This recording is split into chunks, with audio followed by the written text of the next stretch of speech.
The brutal truth behind Alex Eala's Wimbledon exit finally revealed. It wasn't nerves, it wasn't inexperience. It was something she was hiding in plain sight, wrapped in tape for everyone to see. Days earlier, she had done what no Filipina had ever done. She had slain a champion on the most hallowed court in tennis. And then, in front of royalty, in front of Roger Federer himself, it all came undone. Not because she stopped fighting, not because she panicked, but because of something far more human, something buried beneath the bandages on her leg and her arm, something she would never openly admit, but something everyone who watched closely could see. This is the real story of how Alex Eala's dream run ended, and why the truth is harder to swallow than the loss itself. To understand how brutal this ending really was, you have to understand how impossible the beginning seemed.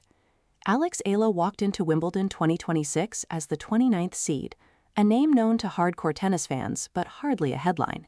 She was 21 years old, from Quezon City in the Philippines, a graduate of the Rafael Nadal Academy, a player who had spent years grinding through qualifying draws and ranking points most casual fans never notice.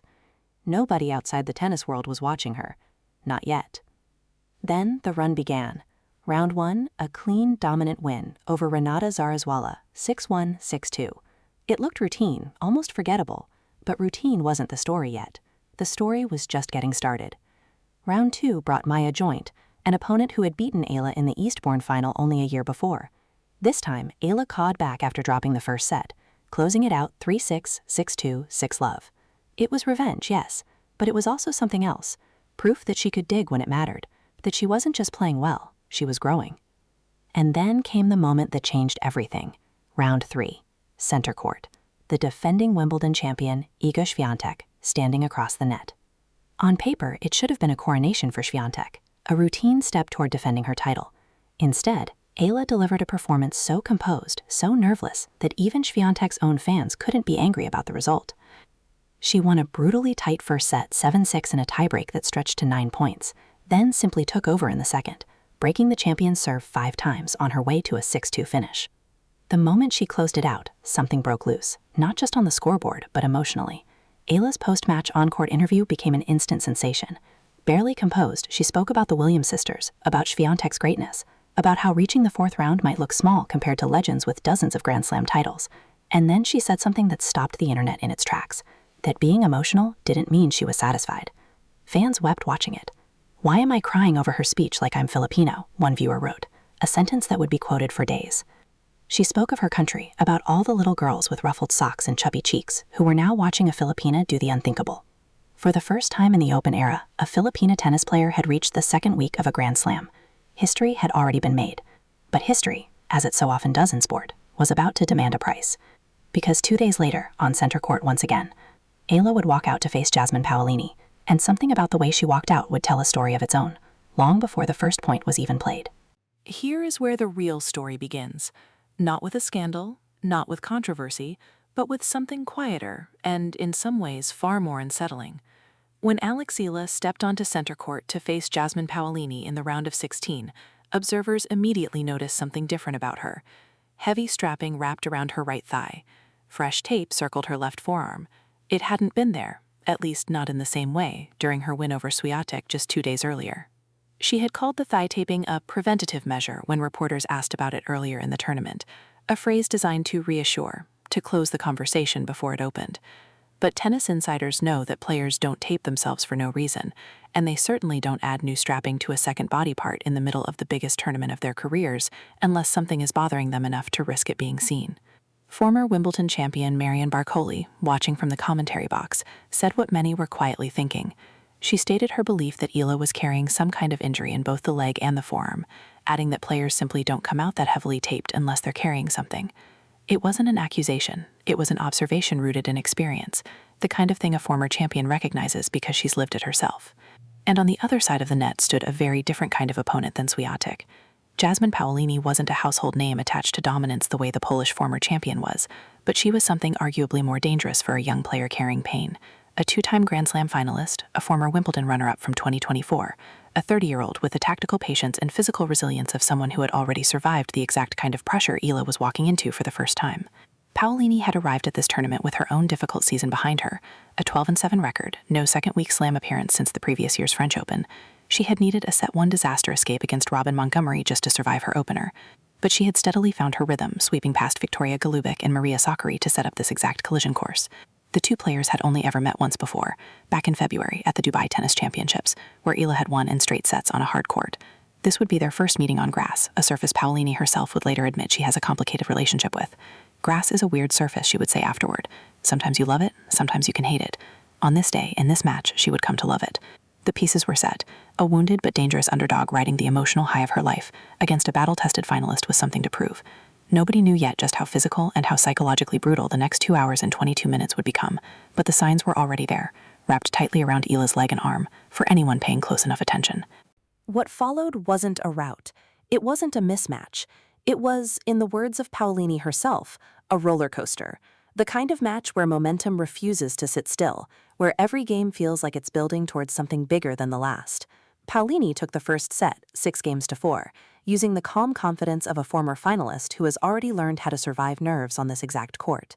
For a moment, it looked like the fairy tale might be ending quietly, without much drama at all, but Eala had other plans. Down a set, facing an opponent with more Grand Slam pedigree, and whispered rumors suggested a body that was betraying her, Eala did something remarkable. She fought back. Paolini had actually raced ahead 3-2 in the second set, but Eala refused to fold. She won 4 of the next 5 games, seizing the second set 6-4 and forcing the match to a decider. In that single stretch, she silenced every doubt about whether her Swiatek win had been a fluke of momentum. This was resilience, not luck. The crowd, packed with fans who had already fallen in love with her story, rose to their feet.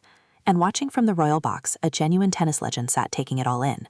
Roger Federer himself, the record 8-time men's Wimbledon champion, present for a match that had transformed into one of the most emotionally charged contests of the tournament. Paolini would later admit she had tried to block him out of her mind entirely, saying she focused on staying present rather than think about him being here. The third set became a war of nerves. Both players held serve through the first 7 games, neither willing to blink first.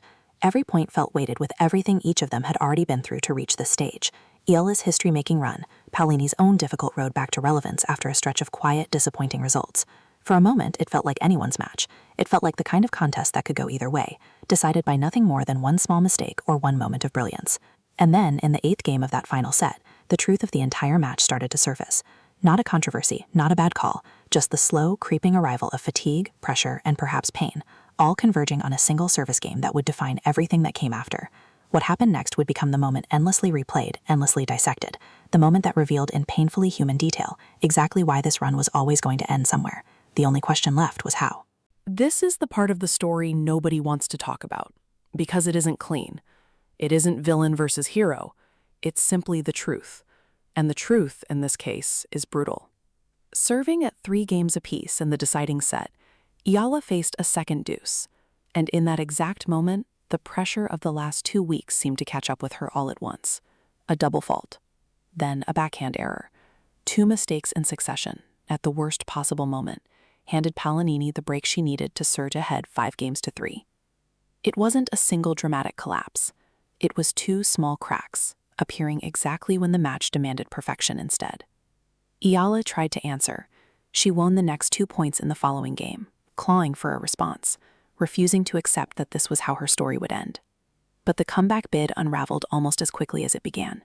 3 straight errors followed, and just like that, the match and the dream was over. 6-4, 4-6, 6-3. 2 hours and 21 minutes of some of the most emotionally gripping tennis of the entire tournament, decided in the end by the smallest of margins. There was bad luck mixed into the pain, too. At one crucial juncture, Eala was broken partly because of a net cord that fell the wrong way, the kind of moment that can decide a Grand Slam match and has nothing to do with skill or heart at all. Commentator Marion Bartoli pointed to it directly, describing a brilliant fight from both players across those 2 hours, while also noting the cruel bit of luck that helped tip the balance toward Paolini at the moment it mattered most.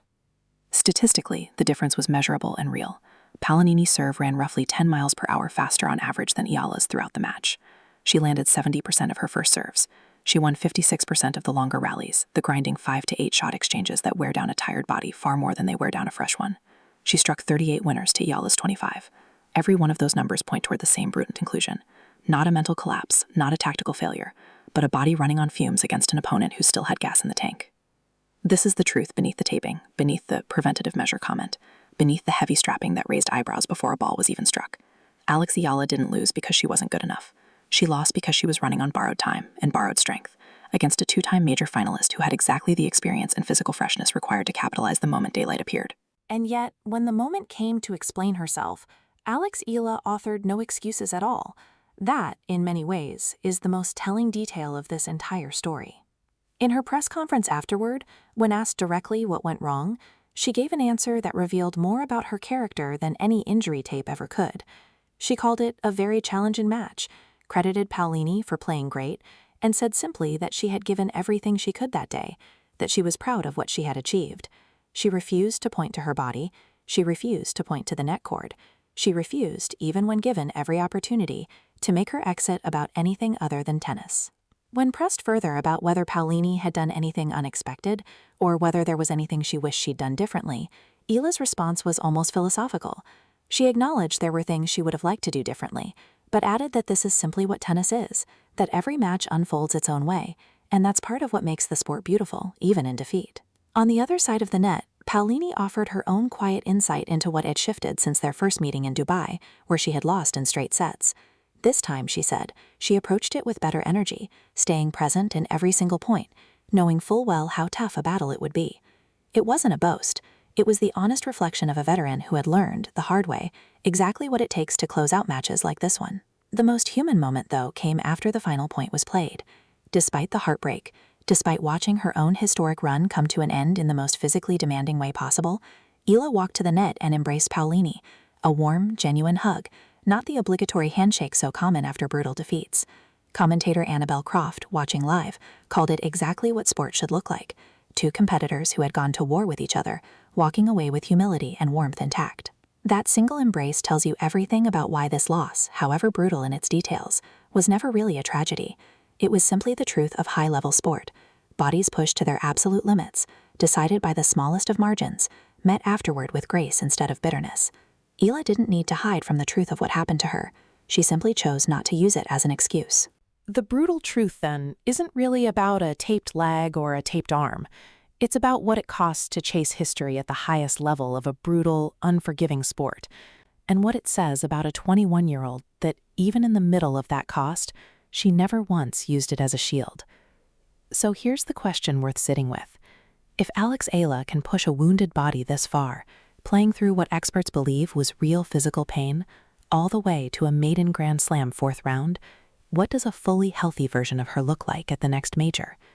Is this the end of a remarkable run, or simply the beginning of something far bigger? If you believe her story is only getting started, let us know in the comments below. And if this breakdown of the real story behind her Wimbledon exit gave you the truth you came here looking for, make sure to subscribe, because the next chapter of Alex Eala Fries is coming, and you won't want to miss it.